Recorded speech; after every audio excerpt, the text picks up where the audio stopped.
kahit gets mo na, di mo pa rin magawa. Oo. Yun ang dahilan at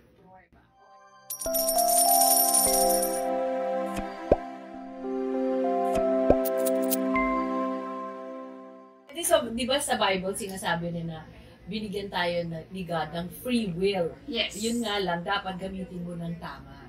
Oo, kaya hindi natin iniisip yung mga disadvantages pag may ginagawa tayo. Kasi free will di bahala ka magdesisyon. Kaso napupunta madalas tayo sa mali. Oo, sa paggawa. Oo. So yun dahilan. But we are not a hopeless case because now that you know na ganun nga tayo, kalahating rational, kalahating emotional, magagawan mo na ng paraan yan. Alam mo, gustong-gusto ko dito sa pinag-uusapan ngayon? Ay, parang nararamdaman tuloy natin na hindi naman pala ako napakasamang tao kasi hindi ko kaya mag-ipon. Di ba kasi minsan pag naririnig natin yung iba very, ano ba yan? Hindi kayo marunong mag-ipon. Bili kayo ng bili ng ganyan. Oh, sakit naman yan. Parang tinatamaan tayo lahat. Pero ang totoo niyan, which is what you're saying ngayon, actually natural lang yun. Yes. Normal na tao tayo. Normal kaya na hirap tayo. tayo mag-ipon. Okay, let's put it that way. Kaya ang style ko, ayoko di ba may mga ibang nagtuturo ng pera nagagalit. Di ba ko ganun? Kasi kahit naman ako, tagal-tagal ko nang pinag-aaralan yan, I'm still subjected to all these biases, to all this pagka-emotional. Nabubudol ka pa? Nabubudol ka pa rin? Oo, kaya lang, siguro dahil inaaral ko, I'm able to put the necessary pauses na mas regular. Teka. Mamaya, pupunta tayo dyan. Isa-isa lang muna.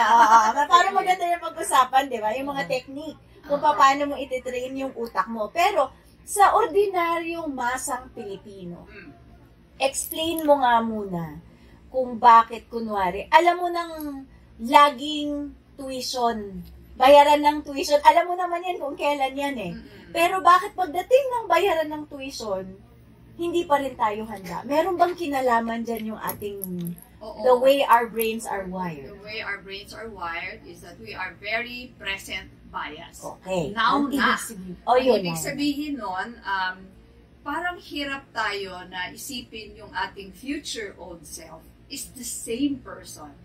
At napakaganda nito sa atin. Kasi ginawa na to ng napakaraming experiment. Yung in-MRI nila yung utak. So, chinek nila, meron certain wavelength ang utak pag pinag-iisipan niya yung sarili niya. Okay, wait. Teka. Ate May, tulungan natin. Tulungan natin kasi medyo magiging technical. Pero it is a proof na talagang normally ganun tayo mag-isip. Okay, so, sa MRI, ito yung sa ospital ginagawa, di ba? Yes, pag-aaralan yung utak mo, parang i-sirox yung utak mo, pero gano'n. mas mas detalyado compared sa sa CT scan. Okay, ano yung chine-check sa MRI? So gusto kong i-attribute ito kay Hal Hirschfeld. Magkakilala na kami. Naliw ako kasi ginawan ko ng Pinoy version itong experiment niya. Tapos nakita niya, and then he tweeted me. Ano yung nangyari? Okay, so MRI, in MRI, so inaaral niya, there's a certain wavelength if you're thinking about yourself. Siyempre, may mga question dyan sa'yo. Tapos, there's a certain wavelength if you think about other people. Yung mga tipong you know of, pero hindi mo sila kakilala personally. And then, when they showed mga images and questions about the old version of the participant, the old version of ourselves. Kunwari si Ate May yung in-MRI. Tapos, ang tanong ay... Ang wavelength niya, doon sa old self niya, hindi kapareho ng wavelength niya sa present self niya. Pero kapareho doon sa stranger.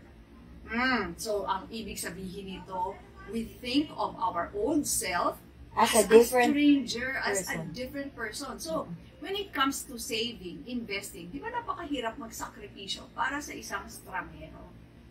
Ganun yun. So, hirap talaga tayo to focus on the future dahil ang lakas ng effect ng ating emotional emo into the present. We are all very present bias. Kaya, ang daling mabudol, para bang lahat na lang urgent bilhin. Ganun, Madaling matempt, marupok. Okay,